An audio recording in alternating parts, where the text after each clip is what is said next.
Meus amigos, nesta semana nós vamos entrevistar o Dr. Rodrigo da Cunha, que é um promotor de justiça aqui do nosso Ministério Público do Estado do Rio de Janeiro e que coordena o Centro de Apoio Operacional das Promotorias de Justiça da Infância e da Juventude. Nós vamos conversar com ele sobre o problema da violência sexual contra as crianças. É um tema muito importante e muito preocupante. Não deixe de ver, hein?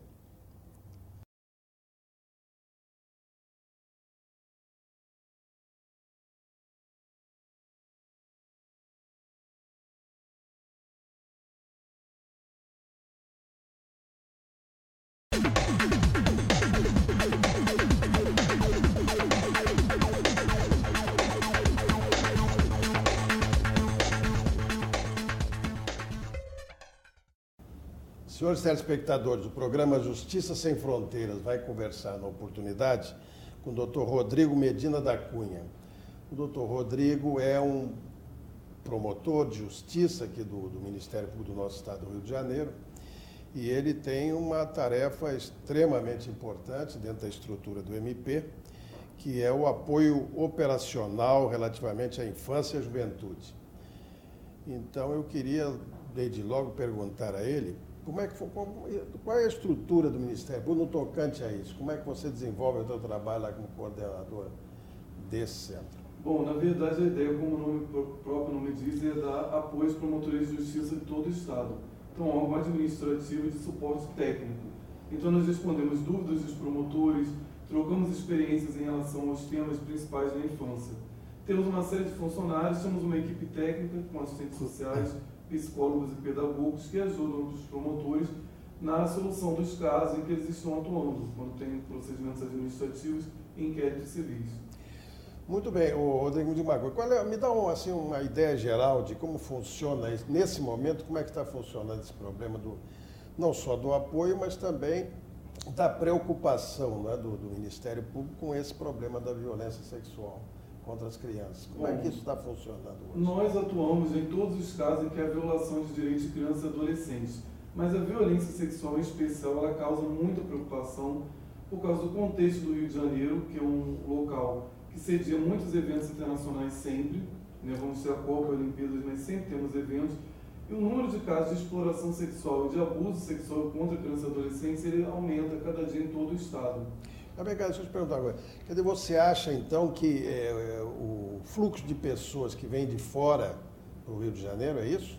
Em relação a esses grandes eventos, é isso que pode acentuar a incidência de casos de abuso sexual contra as crianças? Sem dúvida alguma, acho que a gente tem que fazer uma diferenciação primeiro entre o abuso e a exploração sexual. O abuso ele acontece em ambiente doméstico, praticado por alguém ligado à criança, um familiar, quase sempre, né? Um amigo, quase sempre. Quase sempre. E são casos de difícil apuração, porque exatamente fica muitas vezes a palavra da criança quanto do adulto abusador. A exploração sexual é quando já o sexo, ou seja, o ato sexual é utilizado como uma moeda de troca, como uma mercadoria, né? É o que seria chamado, não tecnicamente, mas a prostituição infantil, que é um termo que a gente não usa, mas seria essas crianças e adolescentes que são explorados nas ruas por alguém, ou mesmo que não sejam explorados, estão numa situação de comprar um programa com adulto, são sujeitos a esse tipo de violação. Então, quer dizer, isso aí nós estamos falando do adolescente, basicamente. Crianças e adolescentes. Também temos casos de crianças né? em exploração. Que coisa. E essa pergunta que o senhor falou em relação à vinda de pessoas de estrangeiros e pessoas de outros estados ao Brasil, isso aumenta muito a incidência de exploração. Nós tivemos casos recentes, por exemplo, sempre temos registro de estrangeiros em hotéis da Avenida Atlântica, na orla de Copacabana, que fazem programas com crianças e adolescentes. Isso é uma coisa bastante frequente, com a conivência de gerentes do hotel. É claro, já deve ter alguém que faz o encaminhamento dessas crianças. Tem um fluxo de entrada no hotel, que é uma situação muito preocupante para esses eventos mundiais. Com certeza, hein? Que coisa, hein? Agora, me diga uma coisa, como é que vocês no Ministério Público, quer dizer, o Ministério Público Fiscal Permanente da Lei e atuante, mas como é que essas coisas chegam ao conhecimento de vocês? Habitualmente, como é que chega? Existe um fluxo de informações, na verdade, a gente tem a ouvidoria, que é um canal permanente do MP do Rio, 127 é o número, e também acessado pela internet na página do MP, em que qualquer cidadão, se identificando ou não, ele pode mandar uma notícia de violação aos direitos da criança. Então, ou seja, a notícia chegou em tempo real, a todo momento, a nossa coordenação da infância e nós distribuímos na mesma hora para os promotores que têm atribuição para atuar naqueles casos, tanto na esfera criminal quanto na esfera protetiva da infância e juventude.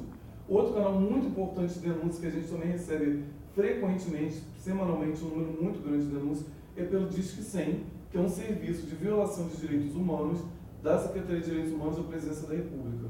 Então tem esses canais permanentes, fora outras denúncias que qualquer cidadão pode fazer diretamente na promotoria. Certo. Agora, eu te perguntei, mas acabei, não sei porquê, a tua estrutura nesse órgão de apoio é suficiente? Você sente falta ainda de alguma coisa? Como é que está funcionando isso? Olha, sempre uma demanda, uma necessidade por mais profissionais de assistência social e psicologia, mas nós temos uma estrutura mínima no centro de apoio que atende basicamente as promotorias da capital, que atuam no município do Rio, tanto na área infracional quanto na não infracional, e no estado todo nós temos centros regionais de MP, unidades administrativas autônomas que possuem sua equipe técnica local. Então a ideia é você ter tanto no centro do Rio, na sede, como em todo o estado, os profissionais distribuídos. Certo. Agora o Rio de Janeiro é um estado sui generis, né? Porque tem a mega metrópole que absorve quase tudo, e o que sobra é muito pouco, de alguma forma, né? Então, quer dizer, a grande concentração é a nossa cidade, né? Com certeza, né? Em número de casos, na verdade, isso oscila bastante. No interior, existem muitos casos de abuso sexual, que, na verdade, seguindo a estatística nacional, em média, é de 70% de casos de abuso denunciados para 20% a 25% de casos de exploração sexual. Ou seja, os casos de abuso eles são mais denunciados comumente aos conselhos tutelares e às promotorias de justiça. É uma coisa interessante isso, porque o caso de abuso sexual de crianças no interior da família, no âmbito da família, né, é uma coisa muito restrita.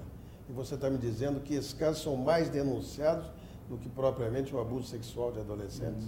É isso mesmo? Na verdade, o caso de exploração é mais difícil, porque muitas vezes a exploração está organizada em rede, ou muitas vezes esses casos não chegam ao conhecimento porque estão acontecendo na rua. No ambiente doméstico, essa situação do abuso acaba ficando evidenciada. Algum parente, um vizinho que toma conhecimento, a professora na escola, no posto de saúde. Então são muitos canais de denúncia. E às vezes essas crianças e adolescentes vítimas da exploração, que estariam nessa situação de rua, acabam não chegando a esses serviços. Então acaba não havendo a denúncia. Certo. Isso aí é preocupante realmente, porque às vezes são crianças, você sabe melhor do que eu, da mais tenra idade, é uma coisa impressionante. Sim. Vocês tomam conhecimento de coisas que você fica estarrecido até onde vai, não é? O ser humano. Não é? Então, transmitir isso me parece assim, uma coisa muito delicada, até porque em determinado momento isso pode ser, vamos dizer assim, pode ser feito de uma forma aligerada pela criança, não sei.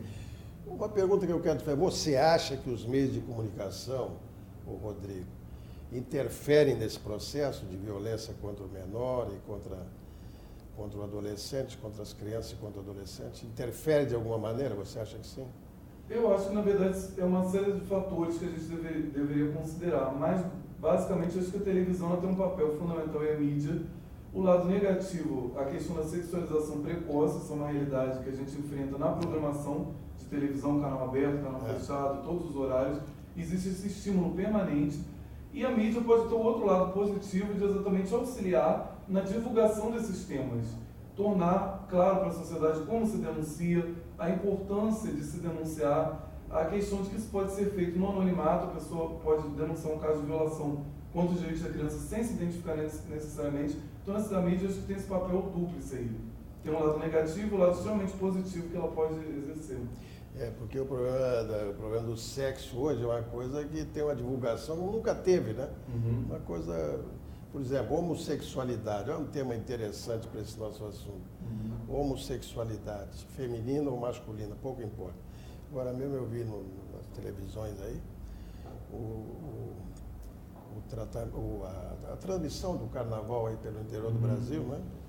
Salvador e Recife, etc. E fiquei impressionado não com o fato em si, porque isso é um fato do nosso tempo, né? Eu já passei, eu sei disso, mas é um fato do nosso tempo, né? E me preocupa ver a naturalidade, isso me preocupa, com que essas coisas são divulgadas, né? os rapazes se beijando e as moças se beijando, mas assim com uma tranquilidade absoluta. Aquilo é uma coisa meio chocante, não é? A naturalidade da guerra, então isso virou o dia a dia, tanto faz como tanto fez, não?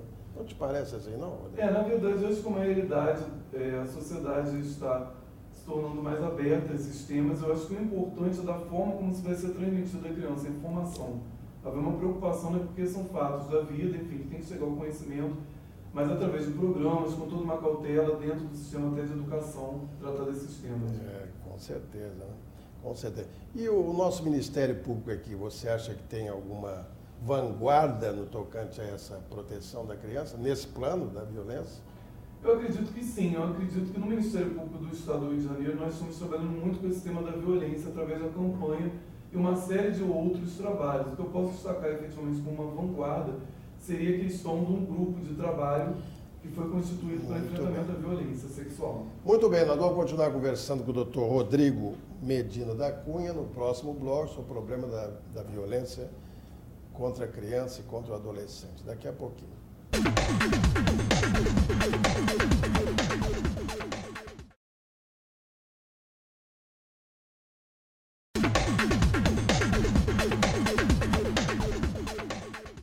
Muito bem, estamos de volta ao programa Justiça Sem Fronteiras, entrevistando o Dr. Rodrigo Medina da Cunha, promotor de justiça aqui do nosso estado do Rio de Janeiro.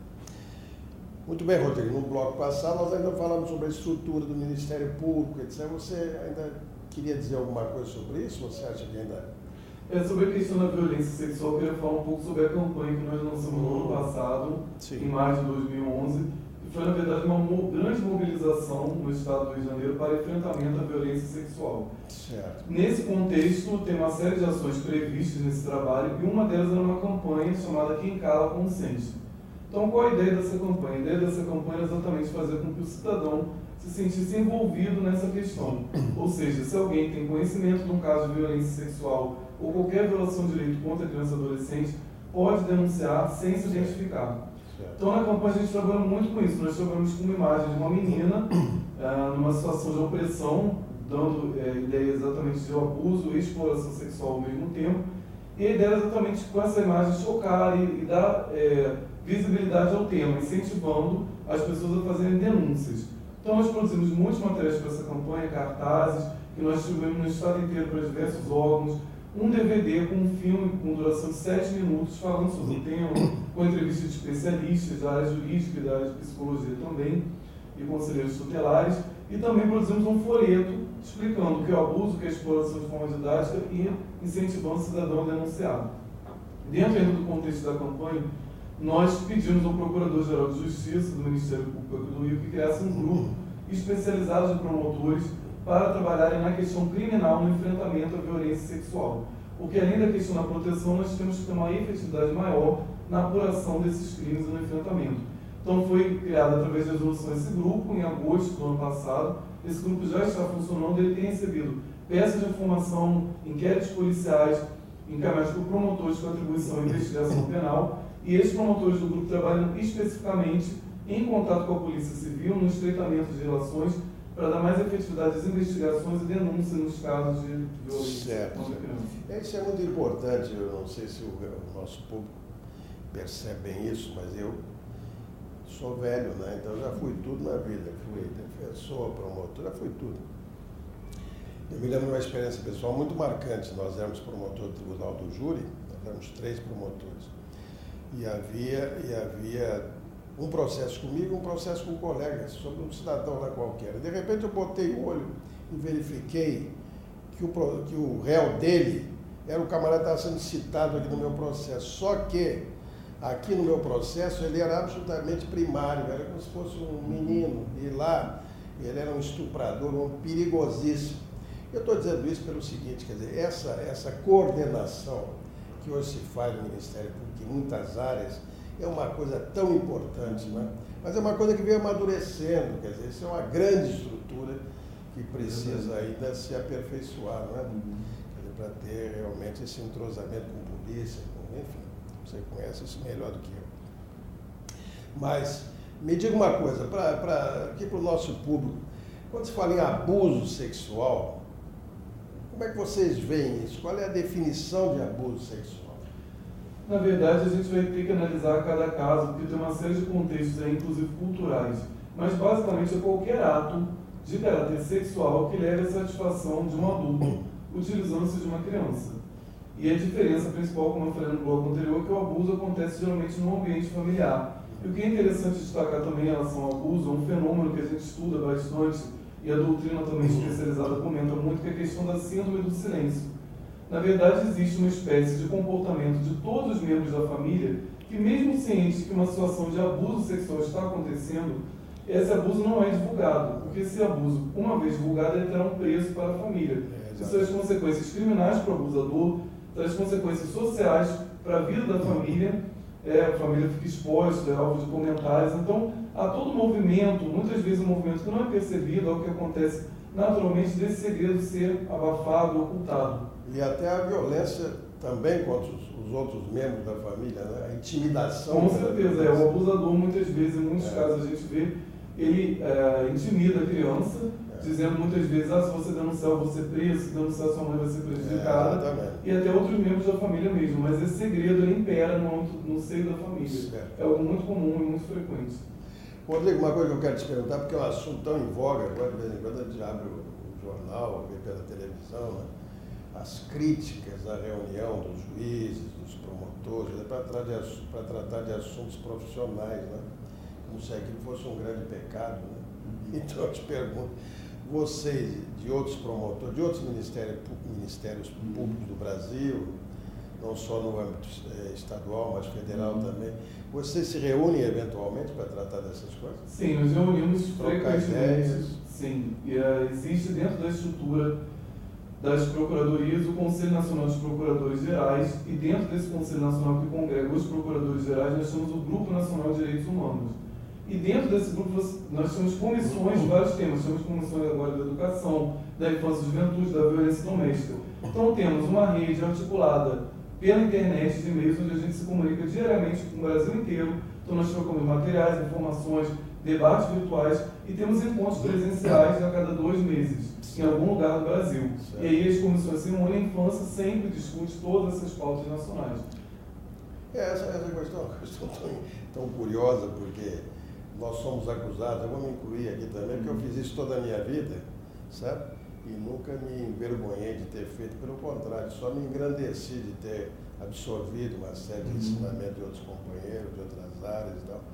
Mas é o seguinte, eles acham que o juiz, o promotor, tem que ir a um encontro desse e depois ir para a igreja, né, e rezar. Quer dizer, não tem direito, absolutamente, de se distrair, né, independentemente da seriedade dos temas que estão sendo tratados, né?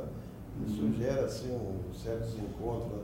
Bom, me diz uma coisa, e vocês têm, a nível nacional, uma organização, vamos dizer assim, que reforça as posições relativamente à violência ou não? É uma coisa muito particular das regiões? Como é que é isso? Um posicionamento, como o senhor diz, assim, em termos na estrutura do Ministério Público ou externamente? Não, externamente, quer dizer, o Ministério Público em relação a outros setores, né? Na verdade, o trabalho na infância é um trabalho do promotor sempre muito articulado. A gente não tem mais como trabalhar com aquele modelo tradicional de receber processos só dentro do gabinete. Certo. Então, o promotor, de modo geral, mas o da infância principalmente, ele está sempre em contato com os órgãos locais, com a Secretaria de Saúde, de Assistência de Educação, e nível nacional também com os ministérios. Muito bem, nós vamos continuar conversando com o Dr. Rodrigo Medina no próximo bloco sobre assuntos ligados à violência quando menor. Daqui a pouquinho.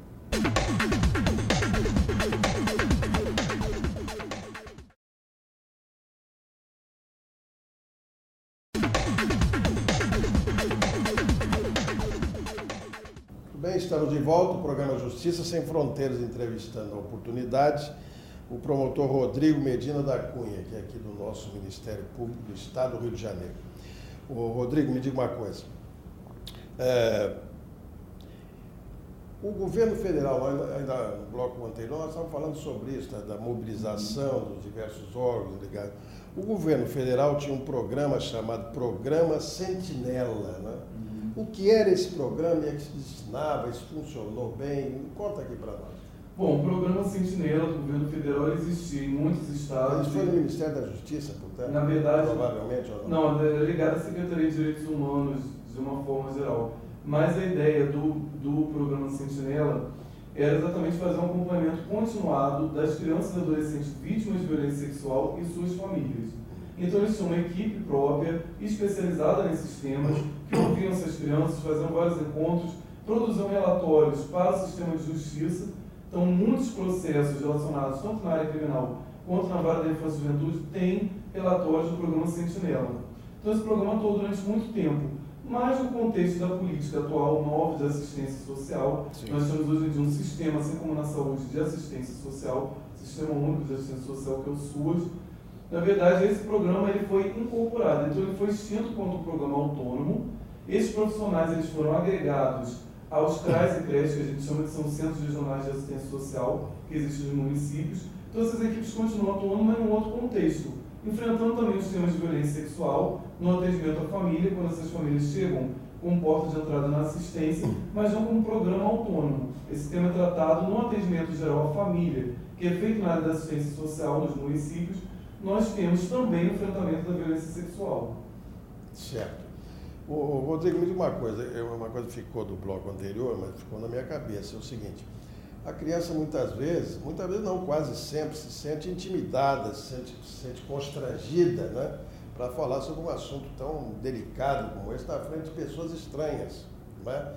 Como é que a Justiça e o Ministério Público também, é claro, como é que o Ministério Público e a Justiça têm enfrentado isso? Como é que a gente pode viabilizar isso aí sem ser um confronto com a criança? A grande questão, na verdade, é que a criança e adolescente vítima de abuso ou exploração sexual ela é submetida a diversas inquirições ou oitivas. Então ela passa pelo Conselho Tutelar, pela Promotoria de Justiça, Delegacia de Polícia, na audiência com o juiz. Enfim, então os estudiosos na área da psicologia entendem que cada vez que essa criança é ouvida e submetida a um oitivo por pessoas que não estão preparadas para escutá-la, ela sofre um novo dano em relação àquela questão do abuso. Exatamente.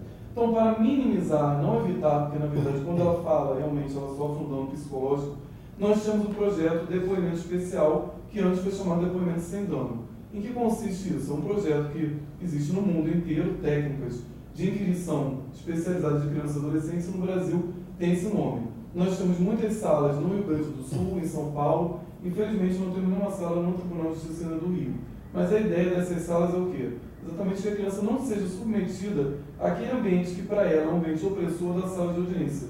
Com o promotor, com o juiz, com as partes, com o advogado, com o abusador, que é alguém às vezes ligado a ela, no ambiente da audiência. Então, tem-se uma sala dentro da estrutura do Tribunal de Justiça, com um circuito interno de TV, pelo menos esse é o modelo do Rio Grande do Sul.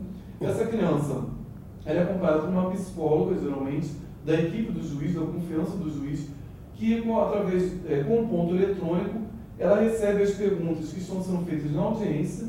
Então, aquela situação está sendo submetida ao crivo do contraditório, da ampla defesa, isso acontece na audiência numa sala e a criança está em outra sala com a profissional utilizando um ponto eletrônico. Então, tudo que acontece na audiência, de certa forma, é traduzido por essa profissional à criança. Então, a criança ela participa da audiência, ela sabe que a audiência está acontecendo na outra sala, sem ser submetida àquele ambiente que para ela é um ambiente opressor. Então, assim, é colhida a prova de uma forma especial, com uma cautela e um cuidado em relação à preservação da criança. Isso realmente é complicado, né? É complicado. Agora você está falando nas varas criminais, de uma maneira geral. Na verdade, são salas de multiuso dentro da estrutura do tribunal. Muitas vezes elas são usadas pelo juiz da infância e juventude, que em alguns estados também tem a competência criminal para crimes contra a criança, mas nada impede que o juiz de família, que o juiz criminal utilize essa sala. Ou seja, toda vez que a gente tiver que escutar uma criança sobre um determinado fato que ela tenha sido vítima, ou seja, testemunha, essa sala pode ser utilizada por qualquer juiz dentro da estrutura do tribunal. Muito bem. Agora, me diga uma coisa, vamos falar de futuro. O que você ainda está prevendo, quer dizer, dentro da tua área de atividade, o que você almejaria, vamos dizer assim, para melhorar a tua fiscalização, o teu apoio? O que está faltando? A gente, dentro desse contexto da mobilização que o Ministério Público lançou e da campanha, uma coisa que está faltando realmente, a gente está lutando por isso e adotando todas as medidas cabíveis administrativas, solicitar a implementação de uma sala de depoimento especial no Tribunal de Justiça do Rio. Isso seria um ganho muito grande para toda a sociedade. Mas isso vocês vão fazer com muita facilidade, né? Porque o tribunal ele tem espaço à vontade, né? Não tinha, mas agora tem construção de prédios novos, etc. Estamos nessa militância junto à presidência do tribunal solicitando a implementação dessa sala e é uma grande preocupação em relação à questão da Copa e da Olimpíada. Geralmente essa campanha, pelo menos aqui no Rio, a gente está devendo. Você já falou nisso, até fora aqui da nossa entrevista. Como é exatamente essa preocupação? Eu ainda não peguei bem. É o fato de pessoas que vêm de fora é o que vai... Isso é uma preocupação permanente, mas só imagina assim, no contexto da Olimpíada, de um evento mundial. Vem estrangeiros, a cidade fica lotada, todos os hotéis da Zona Sul. E tem pessoas que só sabem que há o turismo sexual que é incentivado em muitos países. Não só incentivado, o Brasil é um destino natural. É um destino natural. Pela facilidade, pela situação das crianças em situação de rua adolescente, a facilidade de acesso. E pela miséria, nos que trata do Nordeste, do Norte, não é? Então, muitos turistas, até o que nos surpreende, até autoridades estrangeiras, já aconteceram casos, vêm ao Brasil com essa mentalidade de que vão ter um acesso fácil à criança. É uma rede toda estruturada para facilitar o contato dessa criança com esse abusador. Né? Então, na verdade, há uma preocupação muito grande com esses eventos mundiais, a gente ter trabalhos preventivos, já preparando, já conscientizando esses profissionais, esse é o objeto da nossa campanha, para esse cuidado maior com a criança durante esses eventos. Muito bem, o nosso programa está chegando ao final, eu quero agradecer muito especialmente o Dr. Rodrigo Medina por ter vindo aqui conversar com os senhores, conosco, com os senhores, sobre esse assunto tão importante para a nossa sociedade, não é? E eu sei das suas atribuições inúmeras e ele se dispôs a vir e por isso eu quero agradecer e colocar à sua disposição aqui sempre as nossas câmeras e microfones. Tá ótimo, eu agradeço mesmo, senhor, que o tema é muito importante para vocês. Claro. Muito bem, a propósito disso, o senhor Marcelo de Oliveira me faz a seguinte pergunta. Desembargador, como devemos proceder para denunciar um caso de abuso sexual com a preservação do anonimato? É engraçado, eu gostaria até de ouvir o Rodrigo sobre. Eu tenho a minha impressão, mas eu queria te ouvir, já que você está na... O que você acha disso, Rodrigo? Eu acho que tem canais, há uma preocupação muito grande na preservação desse anonimato, porque realmente as pessoas não querem se envolver, tem preocupação quando sabem de um caso, e tanto para o Ministério Público na ouvidoria, que é o número 127 aqui no estado do Rio de Janeiro, outra vez na nossa página na internet www.mp.3j.gov.br, a pessoa não precisa se identificar. Ok. Está respondido. Agora, de qualquer maneira, eu quero dizer, eu tenho assim uma grande preocupação com esse problema do anonimato. Aliás, a Constituição Federal tem também, né? Porque em torno desse anonimato, que é de extrema utilidade tantas vezes, há também o outro lado da história, né? O outro lado da história, a pessoa se esconder por trás para praticar uma maldade qualquer contra a vida. Mas, enfim, isso é uma questão, eu acho que entre prós e contras ainda vale investir nisso aí. Muito bem, muito obrigado pela sua presença, pela sua pergunta. Hein? O mundo é um lugar perigoso de se viver, não por causa daqueles que fazem o mal, mas sim por causa daqueles que observam e deixam o mal acontecer. Albert Einstein. Muito obrigado e até uma próxima vez.